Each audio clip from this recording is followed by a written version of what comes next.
What's up, everyone, and welcome to another daily episode where we're going to talk about malicious code in PrestaShop. You might not use PrestaShop, and if you don't learn anything else from this episode, you just might learn where to focus more attention to protect yourself and others from this threat actor when you're online. Oh, drat these computers. They're so naughty and so complex. I could pinch them.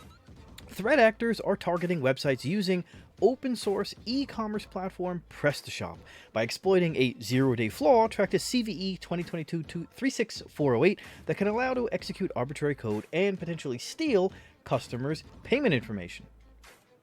PrestaShop is currently used by 300,000 shops worldwide and is available in 60 different languages. The vulnerability affects PrestaShop versions 1.6.0.10 or later, and versions 1.7.82 or later, running modules vulnerable to SQL injection, like Wishlist 2.0.0 and 2.1.0 module. The maintainer team has been made aware that malicious actors are exploiting a combination of known and unknown security vulnerabilities to inject malicious code in PrestaShop websites, allowing them to execute arbitrary instructions and potentially steal customers' payment information, reads the advisory published by the maintainers at PrestaShop. While investigating this attack, we found a previously unknown vulnerability chain that we are fixing. Now again, PrestaShop is currently used by 300,000 shops worldwide and is available again in 60 different languages. So while you may not personally use PrestaShop in any of your projects or for any of your clients, you might be buying something from a website that's set. It could be a digital service or it could be a real product that is built on top of PrestaShop, so your information is vulnerable.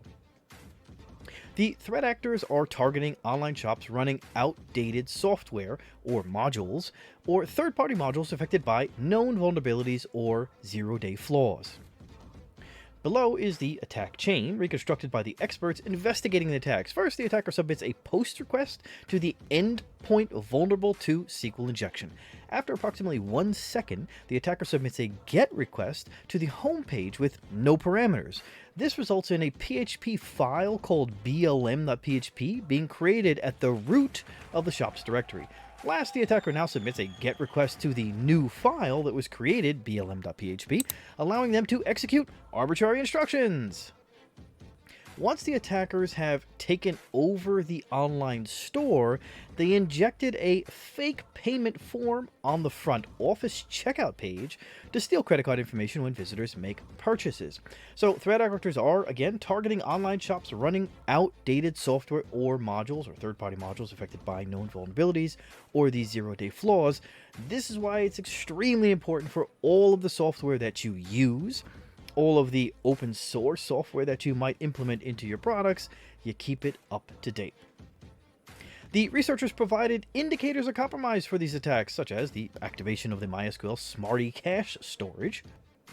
Be aware that not finding this pattern on your logs doesn't necessarily mean that your shop has not been affected by the attack. You could still be affected by the attack and not necessarily find anything in your logs, because the complexity of the exploit means that there are several waves of performing it, and attackers might also try to hide their attacks, concludes the report. Admins have to install the PrestaShop version 1.7.87. And that's the news. Thanks again for watching. Don't forget to share and subscribe if you have not already, and smash the bell if you have not already, and I'll see you on the next episode. Take care.